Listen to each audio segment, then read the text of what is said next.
सबको मेरा नमस्कार। मैं सस्मिता आप सबको मेरे चैनल माई स्पेशल स्टोरी में स्वागत करती हूँ। आज मैं आपके साथ शेयर करूंगी नवरत्न कुरमा की रेसिपी। पहले भी मैंने आपके साथ नवरत्न कुरमा की रेसिपी शेयर किया है जिसे हमने प्याज डाल के बनाया था, लेकिन आज जो नवरत्न कुरमा हम बनाएंगे इसे हम प्याज नहीं डालेंगे। बिना प्याज डाले कैसे आप बहुत ही टेस्टी एंड यम्मी सा नवरत्न कुरमा बना सकते हैं, मैं आज आपके साथ वो रेसिपी शेयर करूंगी। इसलिए मेरे वीडियो को एंड तक जरूर देखिएगा। अगर आपको आज की बिना प्याज वाला नवरत्न कुरमा की रेसिपी अच्छी लगेगी तो अपने फ्रेंड्स एंड फैमिली के साथ जरूर शेयर कीजिएगा। अगर मेरे चैनल में नए हैं तो प्लीज सब्सक्राइब करना मत भूलिएगा, और हाँ, मेरे वीडियो को लाइक करना भी मत भूलिएगा। तो चलिए फिर बनाते हैं नवरत्न कुरमा। नवरत्न कुरमा बनाने के लिए जो भी वेजिटेबल्स हमें चाहिए मैंने रेडी कर लिया है। जैसे इसका नाम इंडिकेट करता है कि इसमें 9 तरह का प्रेशियस चीजें डाला जाता है, जिसकी वजह से इसका नाम नवरत्न पड़ा है। तो कोई कोई इसमें 9 तरह का वेजिटेबल्स डालते हैं, कोई कोई इसमें थोड़ा सा पनीर, मशरूम या फिर कॉर्न इस सब मिलाकर डालते हैं। तो ये आपके पसंद के ऊपर डिपेंड करता है, लेकिन कुछ खास वेजिटेबल्स है जो इस रेसिपीज को बहुत ज्यादा टेस्टी बनाता है। वो सारे वेजिटेबल्स मैंने आज लिया है। तो मैंने यहाँ पे लिया है थोड़ा सा बीन, कॉलीफ्लावर, थोड़ा सा मशरूम, कैप्सिकम एंड गाजर, और उसके साथ हम इसमें डालेंगे आलू, कॉर्न एंड थोड़ा सा ग्रीन मटर। बस थोड़ा सा फोटोग्राफिक बनाने के लिए मैंने यहाँ पे पनीर को ट्रायंगल शेप में काटा है। तो नवरत्न कुरमा के लिए जो भी वेजिटेबल्स हमें चाहिए हमने रेडी कर लिया है। चलिए उसके लिए हम मसाला को रेडी करते हैं। जैसे मैंने आपको कहा, आज हम वेज कुरमा बिना प्याज लहसुन के बनाएंगे, इसलिए प्याज और लहसुन को रिप्लेस करके हम इसमें थोड़ा सा काजू का पेस्ट डालेंगे। इसलिए मैंने यहाँ पे थोड़ा सा काजू, खसखस और चार मगज को आधा घंटा पहले से भिगा के रखा है। तो इन तीनों को मिलाकर हम एक पेस्ट बना लेंगे। तो जार में इन तीनों को हम डाल देंगे। तो मैंने यहाँ पे 10 से 12 काजू लिया है और 2 टेबलस्पून खसखस लिया है, और उसके साथ 2 टेबलस्पून चार मगज लिया है। बिना पानी डाले हम इन तीनों का एक पेस्ट पहले बना लेंगे, फिर उसके बाद थोड़ा सा पानी डाल के इसका एक फाइन पेस्ट बना लेंगे। काजू, चार मगज और खसखस का पेस्ट रेडी है। इसको हम एक बाउल में निकाल देंगे।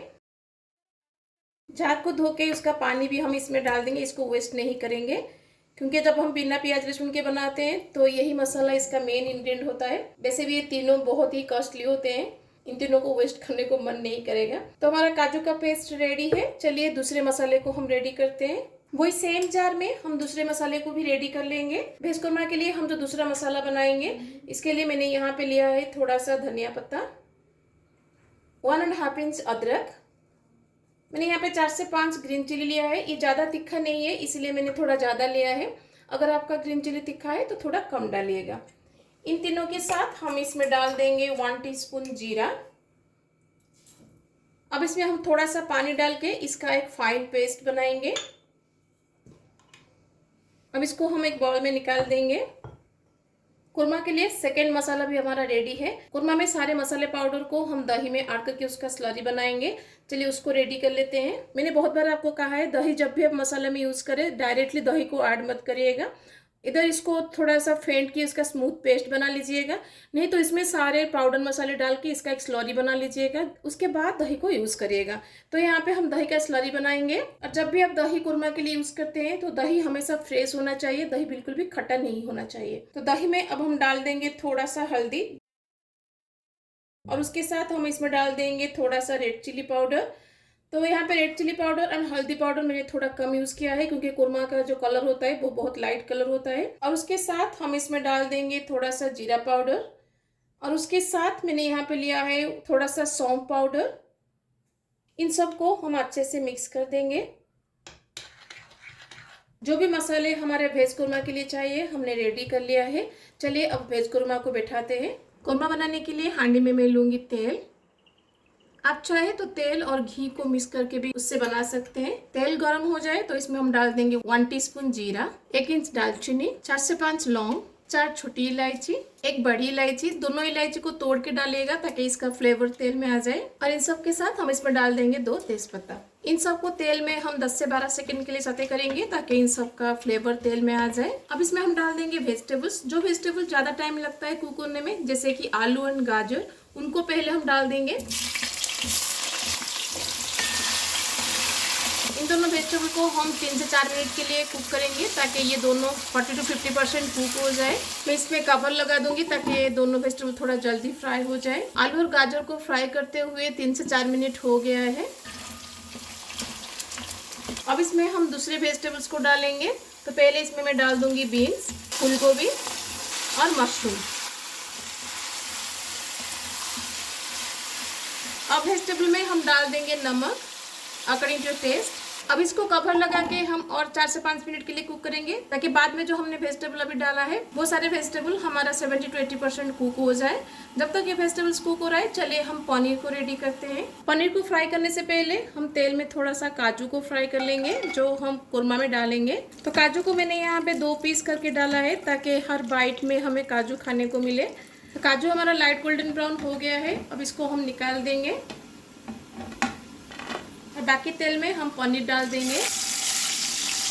पनीर को हमें डीप फ्राई नहीं करना है, बस थोड़ा सा कलर इसका चेंज हो जाए तब तक हमें इसे फ्राई करना है। डायरेक्टली पनीर को डाल देंगे तो वो पनीर टूट सकता है, इसलिए पनीर को थोड़ा सा फ्राई कर लीजिएगा ताकि ये थोड़ा सा स्ट्रक्चर पकड़ ले। फिर उसके बाद इसको कोरमा में हम डालेंगे। अब देख सकते हैं पनीर का कलर अभी थोड़ा चेंज हो गया है। तो इतना स्टेज तक पनीर को हम फ्राई करेंगे, इससे ज़्यादा फ्राई नहीं करेंगे। अब मैं पनीर को निकाल दूंगी। वेजिटेबल को पकाते हुए 4 से 5 मिनट हो गया है। सारे वेजिटेबल्स हमारा 70 to 80% अभी कुक हो गया है। अब इसमें हम डाल देंगे कैप्सिकम, कॉर्न और उसके साथ ग्रीन मटर। ये मैंने फ्रेश ग्रीन मटर लिया है इसलिए अभी डाल रही हूँ। अगर आप फ्रोजन ग्रीन मटर ले रहे हैं तो पनीर के साथ डालिएगा।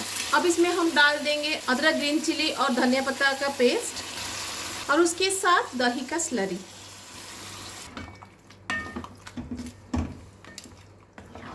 बिना कवर लगाए अब इसको हम हाई फ्लेम पर 4 से 5 मिनट के लिए बैठाएंगे ताकि जो मसाला हमने अभी डाला है वो सारे कुक हो जाए। कवर मत लगाइएगा नहीं तो वेजिटेबल्स ओवर कुक हो जाएगा।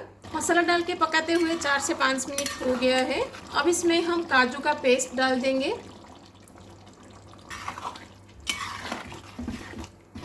अब इसको हम 8 से 10 मिनट के लिए कुक करेंगे ताकि काजू का पेस्ट जो अब हमने डाला है वो अच्छे से कुक हो जाए। बीच बीच में इसको चलाते रहिएगा नहीं तो काजू का पेस्ट जो होता है वो बहुत जल्दी नीचे से लग जाता है। इस स्टेज पर थोड़ा सा नमक चख लीजिएगा। अगर नमक कम लगता है तो थोड़ा सा नमक डाल दीजिएगा। मुझे थोड़ा नमक कम लगा इसलिए मैं इसमें थोड़ा सा नमक अभी डाल दूंगी। काजू पेस्ट के साथ वेजिटेबल्स को पकाते हुए 7 से 8 मिनट हो गया है। वेजिटेबल कुरमा का ग्रेवी का जो कंसिस्टेंसी होता है इतना ही होता है। अगर आपको थोड़ा सा पतला चाहिए तो थोड़ा सा गर्म पानी यहाँ पे ऐड कर दीजिएगा। अब इसमें हम डाल देंगे पनीर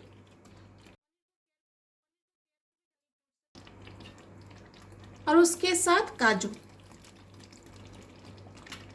पनीर को वेजिटेबल के साथ मिक्स करते टाइम इसको स्मूथली मिक्स करिएगा नहीं तो पनीर टूट सकता है। सारे मसाले के फ्लेवर को बैलेंस करने के लिए मैं इसमें डाल दूंगी 1 टीस्पून चीनी। तो नवरत्न कुरमा का अभी जो कंसिस्टेंसी है ये परफेक्ट कंसिस्टेंसी है। अगर आपको इससे भी पतला चाहिए तो थोड़ा सा गर्म पानी यहाँ पे ऐड करिएगा। अब एंड में इसमें मैं डाल दूंगी थोड़ा सा दूध की मलाई। 2 to 3 टेबलस्पून दूध के साथ मैंने दूध की मलाई को मिक्स करके इसको डाला है। आप चाहे तो फ्रेश क्रीम भी डाल सकते हैं, लेकिन इसमें हमने ऑलरेडी काजू और दही डाला है तो ज़्यादा क्रीम की इसमें ज़रूरत नहीं है। इसलिए घर में दूध के ऊपर जो मलाई बैठता है ना उसको भी आप डाल सकते हैं, उतना क्रीमीनेस इसके लिए काफ़ी है। तो हमारा बिल्कुल होटल एंड रेस्टोरेंट स्टाइल में नवरत्न कुरमा रेडी है। चलिए अब हम प्लेटिंग करते हैं।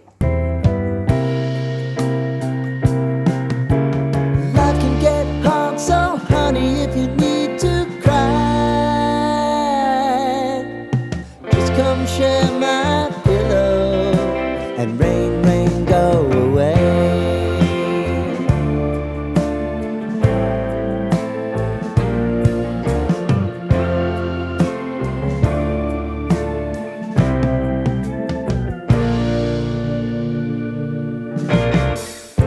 I wanna hear about everything. बिना प्याज लहसुन के भी ये बहुत ही टेस्टी लगता है। इसे आप कोई भी व्रत उपवास के दिन बना के खा सकते हैं, या फिर गर्मी के दिन में अगर आपको ज्यादा मसाला कुछ खाने को मन नहीं करता है तो आप इस तरह से इसको बनाकर खा सकते हैं। घर में एक बार जरूर ट्राई कीजिएगा, देखिएगा सबको बहुत पसंद आएगा। अगर आज की मेरी वीडियो आपको अच्छी लगी तो अपने फ्रेंड्स एंड फैमिली के साथ शेयर करना मत भूलिएगा। तो मिलते हैं और रेसिपी के साथ। Till then bye bye, see you, have a good day.